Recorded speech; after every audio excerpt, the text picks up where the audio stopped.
Hi friends, and today I want to tell you another heartbreaking story. Lloyd and Michele met in high school and married shortly after graduation in 1991. They went to college as a married couple and started a family within a few years before settling in Corning, New York. After receiving his engineering degree in the mid-1990s, Lloyd Neurauter worked as a professor of exact sciences in a college before finding employment as an engineer in a factory. Michele has a college degree and has worked as an English professor. At the same time their first daughter was born, later his spouse had 2 more daughters. Much was changing at the time. They relocated to a sizable home in the little quaint town of Corning, which was close to New York in the 1990s. The pair appeared content. Lloyd worked hard but gave plenty of time to his entire family, especially his 3 daughters. Michele was upbeat and active, keeping occupied with the kids and housework. She taught the kids at home because she was a teacher. Together, they created an ideal family that many of their friends held up as a model. However, Lloyd's actions substantially altered with time. Instead of being a loving father and husband, he became into a tyrant who controlled the entire family. He made every effort to maintain total control over his loved ones. He demanded total submission and adherence to the regulations he set. Lloyd was prepared to use force if necessary to persuade the kids and wife to his side. As a result, the family's relationships rapidly declined. Karrie, the middle daughter, was the only one with whom Lloyd kept up a good relationship. Because of her devotion to her father, she stood out among the other daughters. He was grateful that she had reached out to him. Lloyd was always there for her, took her to events like the ballet and other things, and even did her hair and makeup. He didn't take the same liberties around the rest of the family. He ruthlessly enforced order on them. Growing up, Karrie was kind and empathetic. She was active in numerous humanitarian causes, and particularly enjoyed working with the homeless. The family managed to get along until 2008. America experienced a severe financial crisis during this time, which caused millions of Americans to experience troubles with their jobs and finances. Lloyd was made unemployed and immediately started looking for a job. However, he was too common. Michele started looking into potential job openings as well, but she was unsuccessful. She spent a lot of time caring for the home and her girls, which is difficult to combine with employment. Lloyd was successful in landing the closest respectable employment in New Jersey. Michele rejoiced that her husband had at last found employment. In the meantime, Michele obtained a part-time work in her hometown of Corning and coupled it with looking after the kids in the house as he moved out on his own to New Jersey. Michele found it difficult to haul the entire family by herself. A few months later, strange started when Lloyd demanded that she grant him a divorce. Given that there were no pressing reasons to separate, the choice was unexpected. The spouse's acquaintances and friends were unaware of their arguments. Lloyd's choice, therefore, completely caught the wife and the kids off guard and forced her out of her rut. She was a wonderful mother and wife, but her partner gave her a bad situation. He claimed that throughout their time apart, he and his wife had become distant, and he did not want to get back together. She started raising her kids by herself after landing a position as an English instructor at a college. A number of years passed following the divorce. Michele's life was made significantly easier by the fact that she and her children relocated to a different home in the same city and that Michele's daughters had grown up. Now that they could assist with chores, the girls took care of one another and themselves. Michele had more time to devote to her job because she was making a good living and establishing her career. She still had a problem with Lloyd, though, because he was about to receive full sole custody of her kids, and they were fighting over child support. Even the divorce process took over 5 years, during which time Lloyd made numerous attempts to malign Michele by casting her in a negative light. To obtain complete custody, all of this was necessary. However, Michele fought on, kept her hands up, justifying herself to the judge and making counterclaims to her spouse. Their family was on everyone's ear in court, and for their constant litigation. Lloyd was a master at manipulation. Karrie, the middle child, went in with her father in the years following 2010. She truly thought it was her choice because she adored and missed her father so much. The judge upheld the other children's decision to stay with their mother during the trial because they did not agree with her choice. On August 28, 2017, a family friend drove to Michelle's home to pick up youngest daughter for swim practice. He saw Michele in the living room window, but in an odd stance beside the stairs as he got out of the car and walked up to the house. No one answered the door when he knocked, and Michele was still standing there and the dog was always barking. The door appeared to be open, so he went inside and got closer. Then the man saw that Michele was not standing, but was suspended by the railing. Her hand was chilly and rigid when he felt it for the pulse. He then reported that it appeared Michele had committed suicide to 911 emergency personnel. When emergency personnel arrived at the house, they discovered that Michele, 46, could no longer be saved because she had already passed away. Despite the fact that Michele was at the time residing with her 14-year-old daughter, police checked the entire house and found no other occupants. The elder Karrie, who resided with her father, had left for college. At first glance, it would have seemed as though Michele had indeed committed suicide. But the more the police investigated this horrific incident, the more anomalies they discovered. Michele had marks on her face that were not consistent with how she had decided to end her life. This indicated that the occasion was merely contrived. The youngest daughter should have been at home, therefore it seemed surprising that she was nowhere to be seen. Police started to investigate both the murder theory and the child's possible kidnapping. Detectives contacted Michele's husband and daughters. The first to get through was Karrie, and it turned out that she had her little sister. The police found this information suspicious since the little sister did not miss training. She did not go to her father and sister.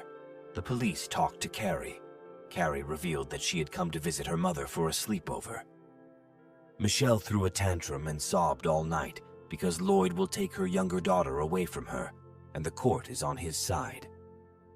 Shortly before a family acquaintance discovered Michele, the girl and her sister left their mother's house. She claimed that Michele had also been acting erratically and inappropriately throughout the day. Karrie took her younger sister with her because she was frightened to leave her with such a mother. Because Michele's body was cold at the time of finding, she had long since passed away, and her daughter had claimed that they had left the house just before a family friend found her. This account appeared improbable. Talking to acquaintances and friends of the deceased also cast doubt on Karrie's story. They presented a different picture to the police. According to a friend, Michele had returned to court 2 days before to her passing for a new custody hearing for her youngest daughter. Lloyd was engaged in a custody battle. However, he failed to appear at the crucial final hearing. He didn't even call or respond to his cell phone, which was quite odd and uncharacteristic of him. Everyone engaged in the process was taken aback by Lloyd's actions. In any case, it indicated that this matter was over. This occurrence made Michele genuinely pleased, and she even celebrated it with her attorney. They believed that because of her husband's absence, she would now be granted complete custody of the girl. As a result, she had no reason to be anxious because the custody dispute had been resolved in her favor. Upon learning of the incident, Michele's mother immediately informed the police that she considered Lloyd a suspect in Michele's murder. She refused to accept that Michele may have chosen to end her life and leave her kids in the care of strangers. Lloyd was the prime suspect, as he was the one who attempted to deny his ex-wife of parental rights for a long time, and they went through a terrible divorce. Contact with Lloyd was immediately impossible. Karrie claimed that he was with her at the time of the murder and assisted her in settling in before beginning college. Lloyd was also spending the night at a Rochester hotel. About 160 kilometers separated Corning and Rochester.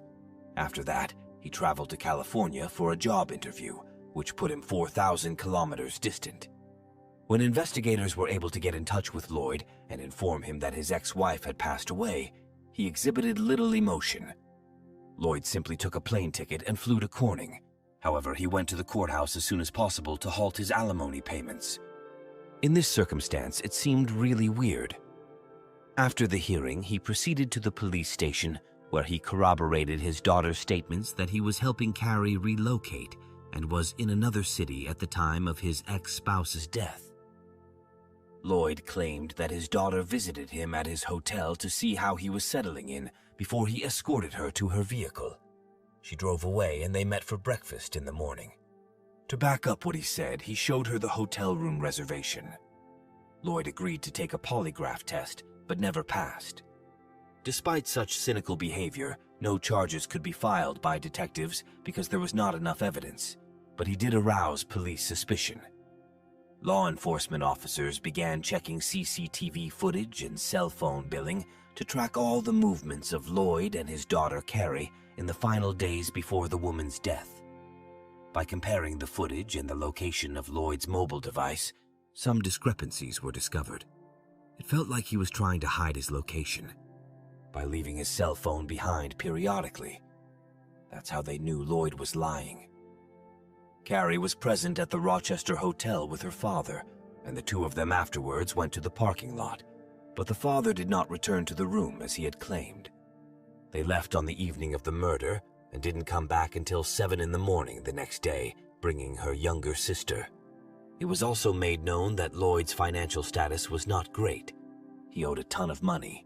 He had a credit card debt of $100,000 and was in desperate need of cash. He had obtained outrageous life insurance coverage totaling more than $200,000 as a result of the passing of his ex-wife, which was to his favor. Investigators became even more suspicious and began actively investigating Lloyd. Detectives started looking for signs that the ex-husband was involved, but they couldn't help but notice that his beloved daughter Karrie kept popping up here and there. It was decided to start listening in on the father and daughter's conversations. A wiretap phone calls revealed that they actually had anything to conceal. Lloyd occasionally aggressively interrupted Karrie's questions, as if he felt like they were being watched, but they did not discuss many things during the dialogues. That being said, some of these conversations were over for face-to-face discussion. Throughout the phone calls, Lloyd emphasized that they should refrain from speaking. They were obviously hiding something. They was going to speak, and the police were certain they were on the correct trail, but nothing happened. The police then made the decision to move the case along and speak with Karrie in person. Investigators called her in for questioning. She made up different excuses to avoid going to the police station, though. During the wiretapping, the police learned that Lloyd compelled her to stall and banned her from reporting to the police out of fear of being found out. Meanwhile, the medical examiner who conducted the autopsy on the deceased noted that Michele had all the signs of murder. He found bruising around the eyes and marks on her chin. It looked like Michele was attacked from behind and strangled. Looks like a rope looped around her back. The killer had squeezed her throat in such a way that the victim was almost unable to resist. It was obvious that she hadn't taken her own life, and it was crudely staged. All this forced them to turn to Karrie again. However, she again evaded a visit to the station. The detectives were not going to listen to her excuse anymore, so they met her right after her college classes.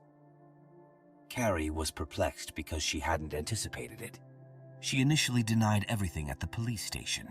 She acknowledged that she had spent the morning at the mom's house with her father. She is unaware of what transpired there, though. Her mother and father got into an argument, walked to the office upstairs, and continued their argument there. Her mother eventually stopped talking altogether and became extremely quiet. However, later, under pressure from the detective's information, Karrie told a tale that was much worse than retaliation or a cunning plan by an ex-spouse. According to Karrie, Lloyd did actually kill her mother while she was making sure her sister didn't see it. In actuality, she participated in the murder. She claimed that a week before to the unfortunate occurrence, planning for the murder had started. She went into great depth with her father about how to go about making it seem like a choice departure from life. Karrie made a shocking statement that the police officers heard. She recounted that she openly hated her mother. She was unable to accurately and succinctly explain why, though. She literally admired her father because she loved him so much. The more Lloyd denigrated his ex-wife in front of his daughter, the more Karrie, who was subject to his father's whims, despised Michele. Such behavior is characteristic of victims of manipulators. Right up until the end, Lloyd was still controlling her. Because she was willing to assist him, always provided cover for the murderer, and assisted him in establishing his alibi, she was now considered an accomplice to the crime. Karrie was detained by police, who then went to Lloyd's house, but found him nowhere to be found. He was located in Princeton by phone for the investigators. Lloyd saw police officers approaching the parking lot where he was, stepped on the railing, and made a threat to jump from the 5th story. After 2 hours of negotiation, police officials were finally able to approach Lloyd Neurauter, 45, and make him submit to arrest. Police charged both participants in the crime. Lloyd was charged with first-degree murder, conspiracy to murder, and tampering with evidence. Lloyd, who was shocked to be arrested, vehemently denied everything. He said that at the time, he was at a hotel. This was verified by his phone bill, and he had a reservation for a room at that time. However, security cameras saw him leaving the hotel at night with his daughter and coming back in the afternoon. In the afternoon, they departed. His DNA was discovered on the victim's pajamas, which couldn't have been there, and the GPS data from the automobile showed that he was close to the victim's residence at the time of the murder. The rest of his story just unraveled after that. Karrie was accused of second-degree murder, conspiring to murder, and hiding evidence. In the worst case for this article, threatened a life sentence with the possibility of parole after 25 years. She entered a guilty plea and promised to assist the prosecution in order to avoid the harshest punishment possible. She was expected to provide testimony in the case against her own father. The prosecution at the trial called the jury's attention to yet another revolting aspect of the case. Karrie actively took part in the crime. She was at her mother's house and assisted her father in this endeavor. She had numerous chances to put a stop to it while the murder was being planned and executed. But instead of doing so, she assisted her father in killing her mother. According to the evidence, the father and daughter visited Michele's house very early in the morning. Michele opened the front door because she trusted them. She did not anticipate her ex-husband, much less her daughter, to act in such a treacherous manner. She was attacked by Lloyd, who used a rope to strangle her. Karrie kept an eye on the situation in order to prevent her younger sister from waking up unexpectedly and discovering what was going on. Before the girl could know what had happened, they awakened her up and left through the back door after Lloyd had done with Michele. The younger sister was unaware of what had taken place at her mother's residence. The information gathered by the detectives filled over 26 file folders. The majority of it claimed that Lloyd had deliberately stoked his daughter's animosity toward her mother. This had been happening for a long time. In front of his daughter, he repeatedly called Michele names and painted her in the worst possible light. The father started to cut off their communication when Karrie moved in with him. He reassured her that the mother was hostile and intended to murder her and the other kids. Therefore, Karrie involuntarily began to feel hatred for her mother. The motive for the murder, according to the prosecution, was life insurance and an unwillingness to share custody of the youngest daughter with his wife. Lloyd and Karrie thought they could get away with staging a voluntary death and live happily and comfortably off the money and in the deceased's house. Karrie testified throughout the trial that her father had given her a stark choice. Either they would kill her mother or he would commit himself. Due to his massive monthly child support obligations, which totaled $6,000, the father lamented about his dire financial circumstances. He claimed he was unable to continue living this way. Ultimately, Karrie made the incorrect decision and consented to assist her father in the murder of her mother. The prosecutor agreed that the father had brainwashed Karrie and insisted on the lightest possible sentence for her. Lloyd eventually agreed to plead guilty to murder and to forcing his daughter to help him, but filed a countercharge against his dead wife. He claimed he killed his ex-wife so she couldn't harm the children, but no one believed it. Lloyd hated Michele. It was obvious that his daughter was simply caught in the crossfire of that hatred and the mother's fight for parental rights. The court recognized that she was a victim of her father's moral abuse. As a result of the past trial, Lloyd was found guilty of first-degree murder and other counts. He received a life sentence without parole. Karrie was supported at his trial by his maternal grandmother. She stated at the trial that her granddaughter was the victim of a manipulator and did not blame her for what happened. She asked for a lighter sentence for her and a stiffer sentence for Lloyd, who tortured her daughter Michele all 25 years of marriage and eventually killed her. The grandmother noted that Karrie had come to grips with what had happened and was very emotional about her mother's murder. Also, the grandmother stated that she doesn't believe her murdered daughter Michele would have wanted a harsh, long prison sentence for Karrie. She would have wanted her daughter to live a happy life. Karrie was held responsible for hiding evidence. The judge handed down the shortest penalty of 1 to 3 years in prison after hearing the grandmother's request and the prosecutor's argument. She was freed early on January 16th, 2020. What do you think of today's story? Write your opinion about this case in the comments. I thank you for your attention and recommend subscribing to the channel, as well as clicking on the bell to not miss new videos that are released daily. Take care of yourself and your loved ones. See you soon.